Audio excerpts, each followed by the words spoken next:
Restitution of conjugal rights, आज हम इस टॉपिक पे डिस्कशन करते हैं। Restitution of conjugal rights section 9 Hindu marriage act 1955 के अंदर एक्सप्लेन किया गया, जहां पर अगर कोई भी स्पाउस इधर हस्बैंड हो या वाइफ हो, अगर अपना matrimonial home without any excuse, without any lawful justification उनकी कंपनी को छोड़ के चले जाते हैं, तो वो जो बंदा पीछे रह जाता है, इधर वाइफ और हस्बैंड, वो डिस्ट्रिक्ट कोर्ट में पिटीशन डाल सकते हैं एक्सप्लेन करते हुए कि भी वो बंदा जो आपको छोड़ कर गया है वो रेस्टिट्यूशन के लिए आप उनको बुला रहे हैं। एक्सप्लेनेशन में यहाँ पर ये कहता है कि जो बंदा छोड़कर गया है, बर्डन ऑफ प्रूफ उस बंदे पे लाई करता है, वो ये प्रूव करे कि उसके पास कहीं ना कहीं जस्टिफिकेशन ग्राउंड रहा है तभी वो छोड़कर गया।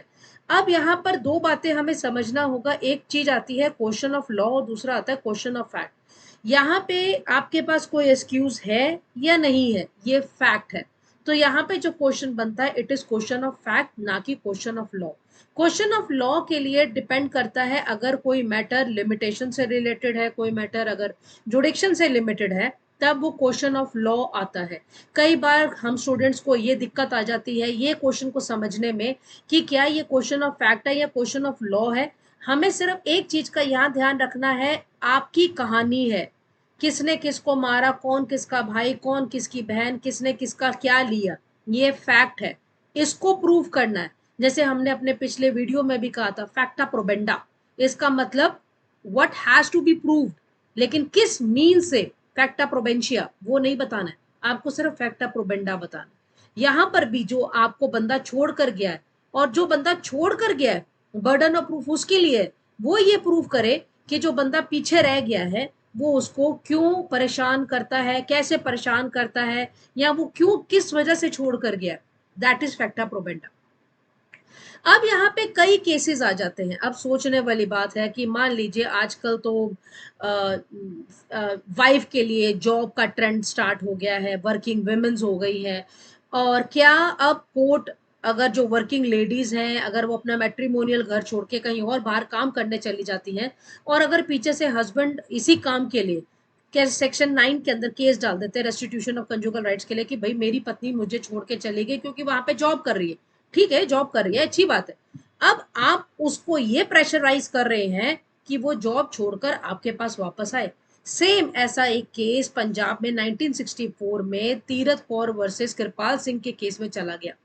अब इस केस में क्या हुआ, हस्बैंड के कहने पे ही वाइफ ने ट्रेनिंग लिया टेलर के उस पे स्टिचिंग का, और जॉब जो है उसको मैट्रिमोनियल घर से कहीं दूर जाके जॉब मिल गई, वो अपना काम अपना करती रही, दोनों पार्टीज का आना जाना लगा रहा, कोहैबिटेशन चलता रहा। अब हस्बैंड जी थक गए कि भाई मैं कब तक ऐसा करता रहूं, कब तक हम लोग ऐसे अलग अलग रहते रहेंगे।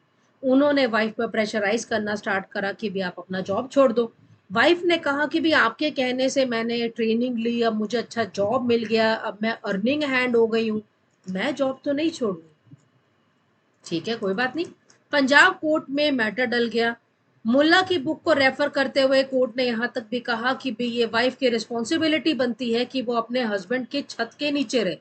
तो वहां पर कोर्ट ने ये फैसला दिया कि नहीं, ये रेस्टिट्यूशन ऑफ कंजुगल राइट्स है और आपको अपने हस्बैंड के पास वापस जाना पड़ेगा। ट्रेंड बदलता रहा, अब हम लोग ये नहीं कह सकते कि भी अब कोर्ट जो है इस जजमेंट को करेक्ट मानता होगा, क्योंकि वो वेरी करता है, हर कोर्ट का अपना अपना ट्रेंड चेंज होता रहता है। अब यहाँ पे इसके बाद हमारे पास एक और केस आया जो है रामचंद्र वर्सेस आदर्श का। इस केस के अंदर क्या हुआ कि भी वाइफ का इवन हॉस्पिटल जो है पास में ही था मैट्रिमोनियल के, हस्बैंड जो है वो लीस्ट बॉर्डर था, वो अपने मायके चली जाती है, वहां सिजेरियन हुआ उसका और बेबी बॉर्न हुआ, वहां पे वो अपने वहीं पे रहने लगी। और यहाँ पे उन्होंने जब कोर्ट में मामला गया तो कोर्ट में आया कि भी ऐसे ऐसे वो उसने मेरे को देखने तक नहीं आया, इवन अब तक बेबी हो गया उसको पूछने तक नहीं आया। तो कोर्ट ने कहा कि डेजर्टर हस्बैंड साहब आप हैं, वाइफ डेजर्टर नहीं है। इसके बाद एक और केस आया हमारे पास अशोक वर्सेस शबनम का, जहां पर लेडी को डॉरी और हैरस किया जाता था यहाँ पे कि भी आप डॉरी वगैरह लेके आओ। तो कोर्ट ने कहा डेजर्टर यहाँ पर हस्बैंड है, वाइफ नहीं है। अपनी जान को बचाने के लिए अगर वाइफ को जाना भी पड़े तो ये आपका रेस्टिट्यूशन ऑफ कंजुगल राइट्स में नहीं आएगा, उनके पास राइट है।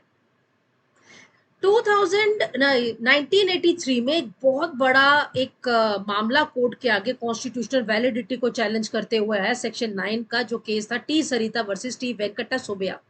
इस केस के अंदर क्या रहा कि कोर्ट ने ये कहा कि अगर हम लोग सेक्शन 9 को एनफोर्स कराते हैं, मान लीजिए कि अगर एक बंदा छोड़ के चला गया, तो कोई ना कोई हम मान सकते हैं, अगर जेन्युइन रीजन उसके पास रहा है तो वो उस रीजन से उसको छोड़ कर गया। अब बाई कोर्ट आप उसको एनफोर्स करवा रहे हो। इस केस में एक लेडी छोड़कर जाती है अपने हस्बैंड को, और उसके हस्बैंड ने इनके खिलाफ केस डाल दिया रेस्टिट्यूशन ऑफ कंजुगल राइट्स के लिए।